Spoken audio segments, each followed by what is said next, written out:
अंदाजा आप सिर्फ इससे लगा सकते हैं कि 2008-9 में करीब $42 बिलियन का विदेशी निवेश देश में आया था और 2010-11 में मात्र 32 बिलियन का। और उससे भी बड़ी चिंताजनक स्थिति यह है कि अब जो देश के इंडस्ट्रियलिस्ट हैं वो यहाँ से हट के बाहर निवेश करने में लगे हैं। खराब जीडीपी आंकड़ों के बावजूद क्या इंडस्ट्री के लिए माहौल सुधरेगा, ये अभी भी अपने आप में एक बड़ा सवाल है। राजनीतिक मजबूरियों ने रिफॉर्म्स पर सरकार के हाथ अब तक बांधे हुए हैं। महंगाई बढ़ने का खतरा, इसलिए सरकार कर सस्ता कर दे ऐसा भी नहीं लगता। महंगे कर्ज और इकोनॉमी में घटती डिमांड से इंडस्ट्री का चक्का जाम हो रहा है। करीब करीब इकोनॉमी के सभी सेक्टर में मांग सुस्त है। जैसे महंगे कर्ज से कारों की बिक्री में गिरावट आ रही है। जनवरी से जहां 2,40,000 कारें बिकी थी, वहीं अप्रैल तक आते आते ये 2.25 लाख से भी कम रह गई है। फरवरी और मार्च में बजट से पहले थोड़ी मांग दिखी, लेकिन फिर बिक्री घट गई। इसी तरह सीमेंट कंपनियों की बिक्री में भी सुस्ती साफ दिख रही है। जनवरी और फरवरी में 0.5% के करीब पहुंच चुका वॉल्यूम अप्रैल तक घटकर 4.5% पर आ चुका है। कंज्यूमर ड्यूरेबल्स के आंकड़े भी कहीं से इंडस्ट्री में भरोसा जगाते नहीं दिख रहे हैं। दिसंबर में 5% के करीब ग्रोथ थी, लेकिन बीते 3 महीनों में 0 से ऊपर आना मुश्किल साबित हो रहा है।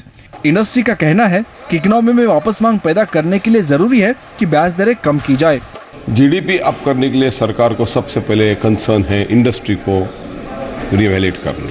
ये इंडस्ट्री को अगर रेट ऑफ इंटरेस्ट कम हो जाए, पॉलिसी स्ट्रेट फॉरवर्ड निकल जाए, गवर्नमेंट की पॉलिसी अगर स्ट्रेट फॉरवर्ड बन जाए, रेट ऑफ इंटरेस्ट कंसर्न है वो मेन कम हो जाए, तो इंडस्ट्री को काफी राहत मिल सकती है।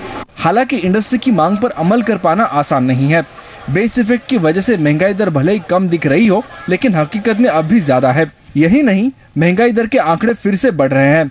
जनवरी में 7% से नीचे पहुंच चुकी महंगाई दर तेजी से बढ़ते हुए अप्रैल में 7.25% तक पहुंच चुकी है। जबकि रुपए में तेज गिरावट और अंतर्राष्ट्रीय बाजार में कच्चे तेल की कीमतों में अस्थिरता को देखते हुए महंगाई और बढ़ने की आशंका बनी हुई है।